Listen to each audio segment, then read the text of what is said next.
when I've walking through the fields and finished feeding the animals, or even on my way to feed the animals, I always keep a lookout for little bits of lichen like this, and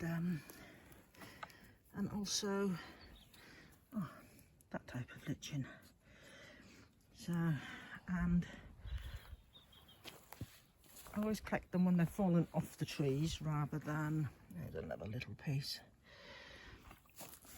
We don't take them from on the tree.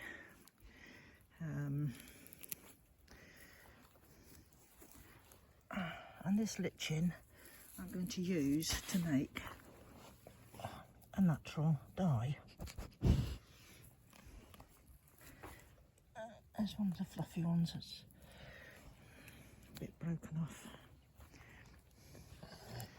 And it's usually the wind blows them off the trees, and I think I've got 3 different sorts now at home, and I do tend to, well, my plan is I'm going to separate them up and dry them out. So this particular one from underneath the oak tree, I believe might be the one that makes the pinky coloured dye. I'm not sure. So we'll have to have a bit of an experiment to see what the colours are. And the plan is there's a nice big piece falling off the tree.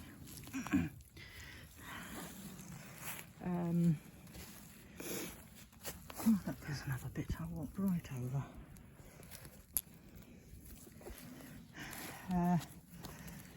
Yeah, as I'm spinning up the yarns from our animals, I want to be able to dye them. So that is the plan. So I'm just and I want to go down the route of natural dyeing. I don't want to be doing the chemical dyes. And from what I researched, lichen is its own natural mordant as well, so which means I don't have to pre-treat anything. Now the other thing I want to come back and try is some of the fungi that grows on the stumps, drying that out and using that for a dye. And of course there's dried nettles, woad, which I grow.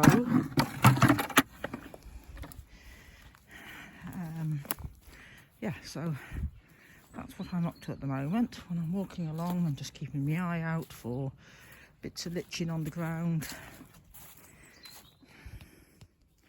Right, on my quest to find some more lichen, or lichen, some people call it, I come over to the wood pile. This lot is due to go through the chipper and shredder, and I've spotted some little bits on here that I can rescue. And this is all from our logging, so it's all waste wood. That'll be chipped up. There's another little bit of that one, and yeah, so it will all just get, there's another. As you can see, our branches here are covered in it, covered in different types.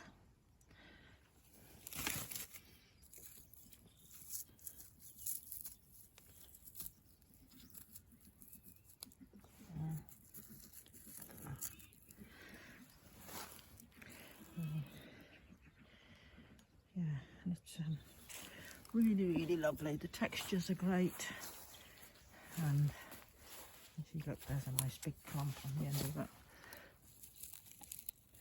branch.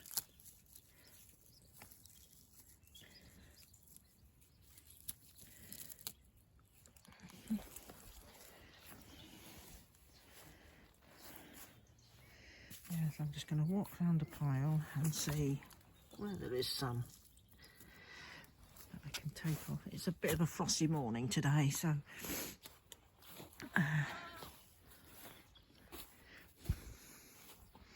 Yeah, and because lichen is so slow growing, and it signifies clean air, it cleans the air.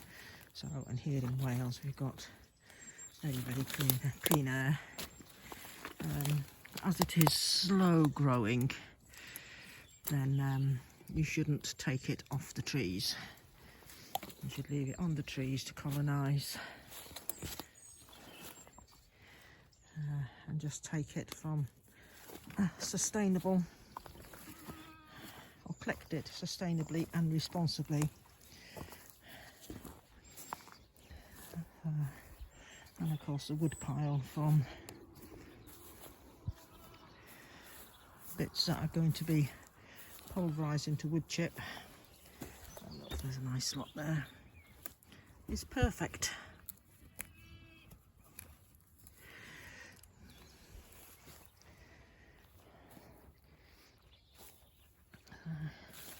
Oh look, there's a nice big one there. This one just reminds me of a staghorn. I'll have to separate out the different sorts I've got, and yeah, and then set up some trials to see what colours they produce. So right, I think that'll do for today. I've got to crack on, I've got other chores to do. So that's just a bit of foraging. Right, thank you very much for coming along with me on this little foraging trip. I'll get my little bundles sorted and show you them.